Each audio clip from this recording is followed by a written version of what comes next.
हाँ, तो हम कह रहे थे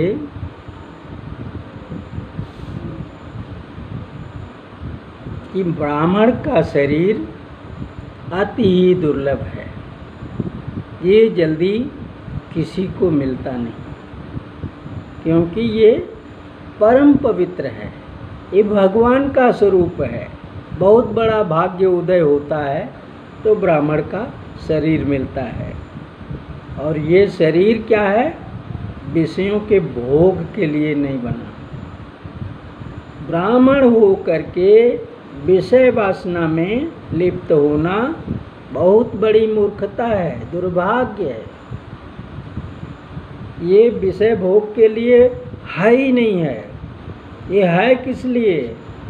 ये बरुहित दुखन व तप करन, ये दुखने के लिए है और तप करने के लिए है। इसमें कष्ट सहना पड़ेगा। कष्ट सहने से भागे ना, विषयों का भोग नहीं होगा,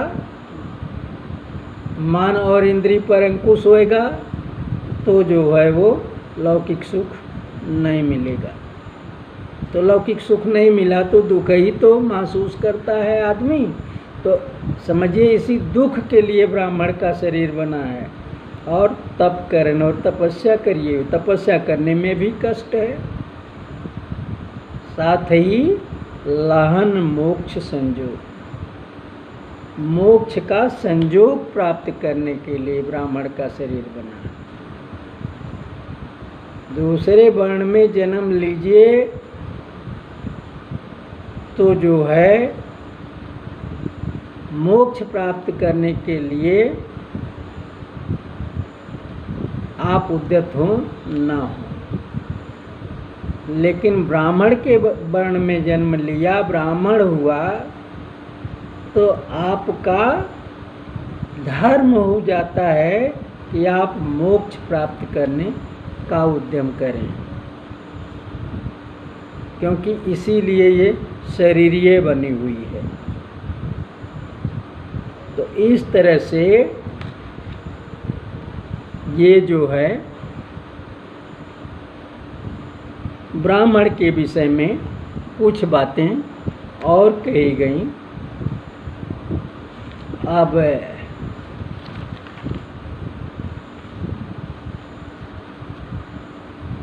ये रहा वास्तविक ब्राह्मण, यानी सच्चे ब्राह्मण या ब्राह्मण धर्म का सही ढंग से पालन करने वाले ब्राह्मण के विषय में।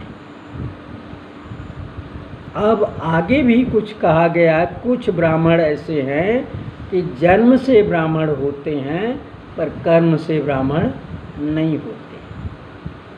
कर्म से दुराचारी होते हैं, नीच होते हैं, अधम होते हैं, अपने वर्ण धर्म का पालन नहीं करते।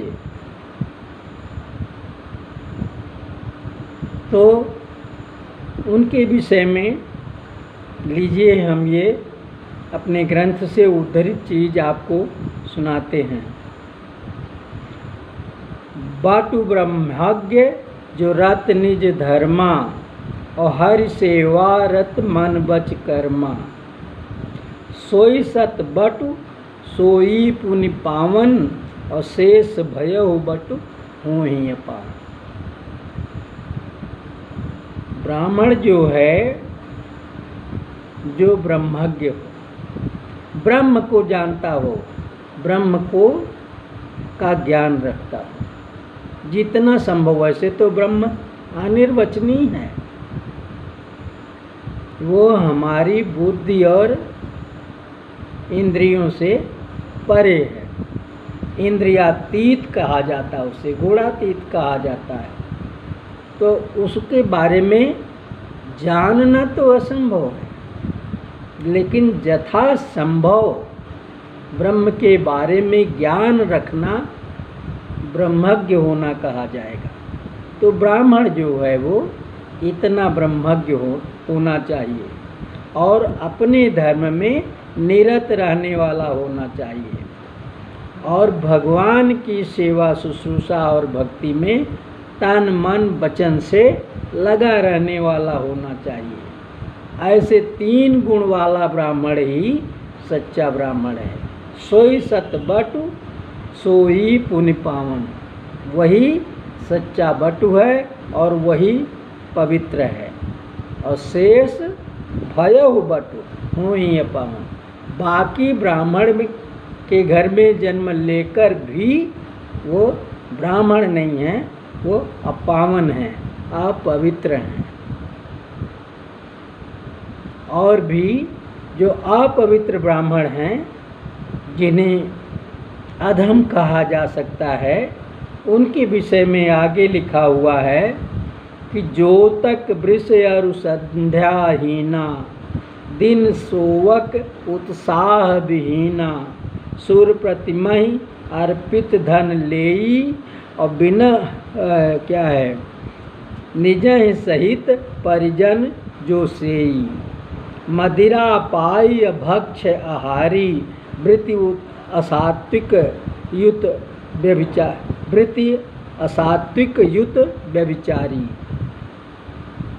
उसके गुण बताए गए हैं अधम ब्राह्मण के, कि जो जोतक वृष यानी खेत जोतता है, बैलों से हल जोतता है और संध्या नहीं करता। भगवान की जो त्रिकाल संध्या है, तो त्रिकाल न करे तो सुबह शाम संध्या करना ये ब्राह्मण का धर्म है, वो नहीं करता, संध्या से हीन है। और दिन में सोता है, अनुत्साही है, उत्साह नाम की चीज़ उसके अंदर नहीं है। और देवताओं की मूर्ति पर चढ़ाया हुआ धन लेकर के अपना और अपने परिवार का पालन करता है। मदिरा पाई है, अभक्ष आहारी है, मांस मछली खाने वाला, शराब पीने वाला, और वृत्ति असात्विक युक्त व्यभिचारी, और असात्विक वृत्ति वाला है। जितनी दुर्वृत्तियाँ कही गई हैं, उन दुर्वृत्तियों के जरिए कमाई करने वाला है, व्यभिचारी है। अकर्म विकर्म करन महाना, और अकर्म तथा विकर्म को करने वाला महान है, यानी महा विकर्मी है, महान अकर्मी है। अकर्मी विकर्मी का मतलब समझ रहे हैं? अकर्म विकर्म और कर्म, कर्म के 3 भेद बताए गए हैं। तो कर्म को सुकर्म भी हम कह सकते हैं। जो सात्विक कर्म है, जो शास्त्र सम्मत कर्म है, जो कर्तव्य कर्म है, जिन्हें करना चाहिए, वो कर्म कहे जाते हैं, वो सुकर्म कहे जाते हैं। और जिन कर्मों के लिए वर्जन है, मना है, ये कर्म नहीं करना है, करने से पाप लगेगा, वो कर्म अकर्म कहे जाते हैं। और एक बीच में विकर्म आया। विकर्म का मतलब कि कोई जो है वो सुकर्म कर रहा हो और उसके उस कर्म को करने में बाधा डालने वाला, जो बाधा डालने का काम करता, वो विकर्म है। तो इस तरह से वो भी दोष है, पाप है विकर्म का करना, और अकर्म करना पाप है। तो अकर्म और विकर्म करने में वो महान है। और गिनिए कहाँ लगी कृति स्नाना, भगवान कह रहे हैं कि ऐसी कृतियाँ कहाँ तक गिनाएं। तमाम सारी कृतियाँ हैं, कर्म हैं। शूद्र सुवार कर्मरत दाहक सौ तिनके, किसी शूद्र के घर में रसोइया का काम करता है, उसका खाना पकाता है, उसके झाड़ू पोंछा बर्तन मांजता है। उसके घर कोई मर जाता है तो उसकी लाश ले जाके जलाता है। और शूद्र श्राद्धयन पावक,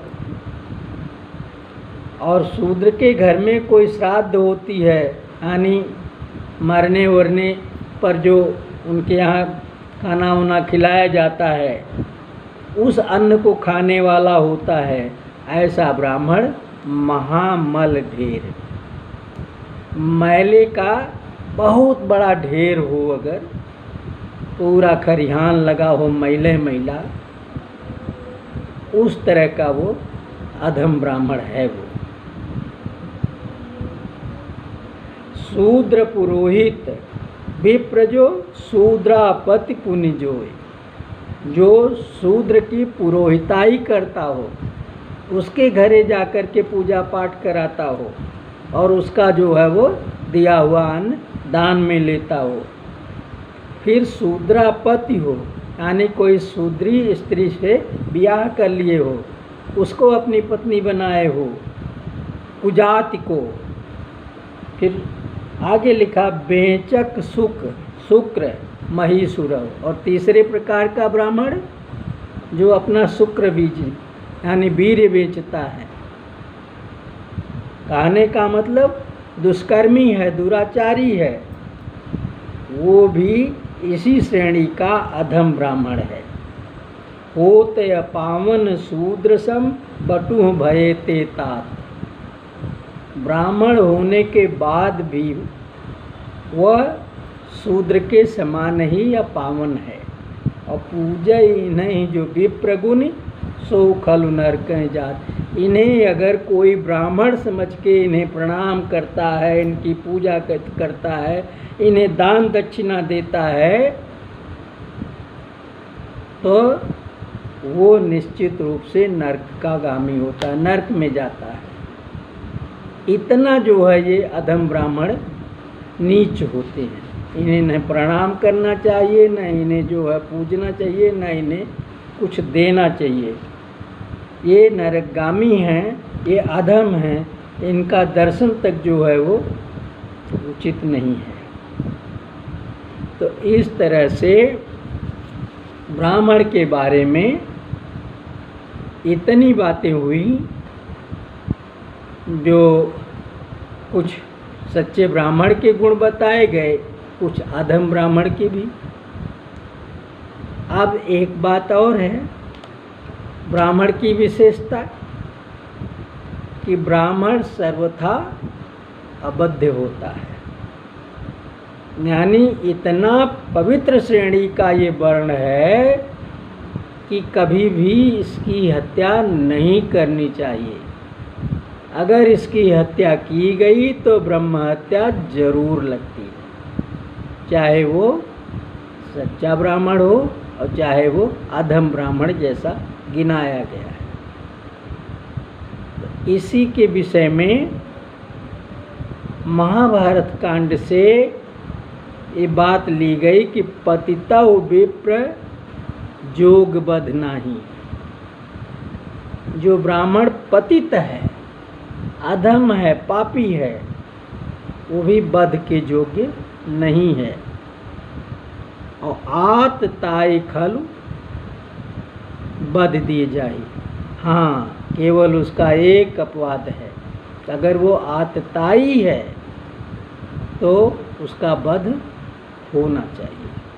और आतताई के बारे में 3-4 लक्षण बताए गए हैं। जो आग लगाता हो, जो किसी का वो कैसे कैसे फला फला पाप करता हो, तो वो आतताई कहा जाता। तो अगर ब्राह्मण आतताई है तो वही केवल वध के योग्य है, अन्यथा जो है वो अबद्ध है। रावण क्या था? रावण ने भगवान राम की पत्नी का अपहरण कर लिया, वो आतताई में आ गया। किसी की स्त्री को जो है वो जबरन अपने कब्जे में कर लेना, ये आतताई का काम है। इसीलिए वो बद्ध हो गया और भगवान ने उसको मारा। नहीं तो ब्राह्मण को वो नहीं मारते। सीधा जो है वो परशुराम के बिगड़ने पर क्या कहे थे कि हमरे कुल इन क्या है, इन पर न बसाई, क्या लाइन है कि ब्राह्मण गऊ और ये हमारे कुल में अबद्ध है, इन पर हम मारत हूँ नहीं करें। तो लाइनें भूल रही तो क्या बताएं। मतलब उन्होंने बताया कि अगर वो हमको मारते भी हैं तब भी हम उन पर रोष नहीं कर सकते। तो ऐसा है। तो लेकिन वो अगर आतताई है तो उसका वध हो सकता है। यही बात लेकर के अश्वत्थामा की कहानी आती है कि अश्वत्थामा ने पांडवों के, द्रौपदी के 5 पुत्रों को रात में सोते में तलवार से उनका सिर काट लिया था और वो द्रौपदी जी के सामने 5 का सिर काट करके 5 का बाल एक साथ पकड़ करके लेके गया था दुर्योधन को दिखाने। उसे जब जो है वो अर्जुन, भीम और भगवान श्री कृष्ण वगैरह जा कर के पकड़ के लाए, द्रौपदी के सामने खड़ा किए और कहे कि लो महारानी जी, ये आपका अपराधी है, आपके पुत्रों को इसने मारा है, अब आप इसे जो है अपनी आँख के सामने सजा दीजिए। इसे आपकी आँख के सामने हम मारते हैं और आप अपने हृदय में इसकी दी हुई डाह शांत करिए, ऐसा भीम ने कहा था। लेकिन रानी द्रौपदी ने उसे क्षमा कर दिया, बोले इसे मारिए नहीं, ये ब्राह्मण है, दूसरे आपके गुरु का लड़का है, ऐसे मार देने से अब हमारे बेटे तो वापस आ नहीं जाएंगे जिसको इसने मार डाला है, और ये अलग से एक जो है हम पाप कर्म क्यों करें, इसलिए इसे हम क्षमा करती हैं, इसे छोड़ दीजिए। उधर भीम कहते थे कि नहीं, निर्मम हत्या रात के समय आतताई ढंग से इसने किया है, इसलिए इसका जो है वो वध जरूरी है, इसे मारा जाए। तब भगवान श्री कृष्ण ने अर्जुन से कहा कि अर्जुन देखो, आतताई को छोड़ करके ब्राह्मण सर्वथा अबद्ध होता है, चाहे वो पतित हो चाहे वो अधम हो। ये दोनों ही बातें मैंने ही कह रखी हैं।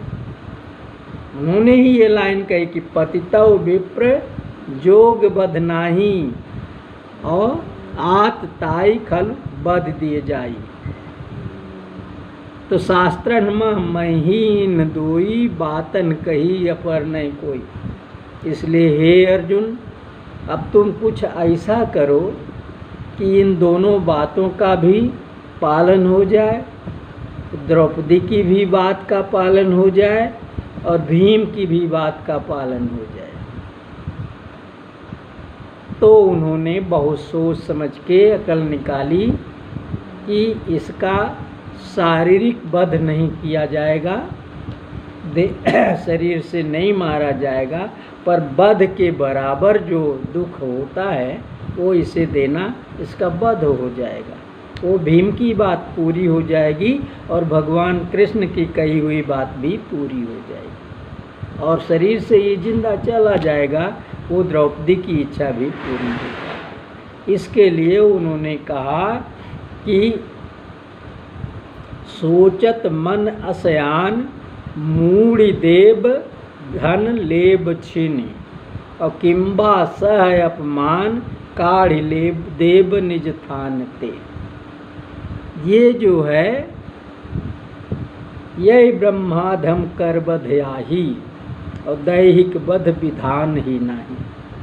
अर्जुन ने ऐसा सोचा कि शरीर का वध करने का विधान ही नहीं है ब्राह्मण के लिए। ये जो अधम ब्राह्मण है, इसके वध के लिए केवल 3 उपाय है कि उसका मूड़ छोड़ दे, कहीं छोड़ के कहीं बना के, ऐसा मतलब बेइज्जत कर दे उसे, या उसका धन दौलत जौन हो छीन ले और उसको ढकेल के वहाँ से अपमानित करके खदेड़ दे, या फिर यूं ही अपमानित करके खदेड़ दे। तो इस तरह से 3 तरह से ब्राह्मण का अपमान कर देने पर वो वध के बराबर हो जाएगा। ऐसा सोच करके अर्जुन ने अश्वत्थामा के सिर में जो मणि थी ना, उसको तलवार से काट के बाल समेत निकाल लिया और उसे द्रौपदी को सौंप दिया और उसे जो है वहाँ से खदेड़ दिया, अपमानित कर दिया। तो ये ब्राह्मण का वध हो गया। तो ब्राह्मण की महिमा इस ढंग से आपने सुनी और अधम ब्राह्मण के भी लक्षण सुने। तो हे सज्जनों, ये चर्चा अब काफ़ी लंबी हो गई है, इसलिए इसको हम यहीं पर विराम देते हैं। जो कुछ बचा हुआ है वर्णाश्रम धर्म की चर्चा का, वो हम अगली चर्चा में करेंगे। जय श्री राधे, राधे राधे।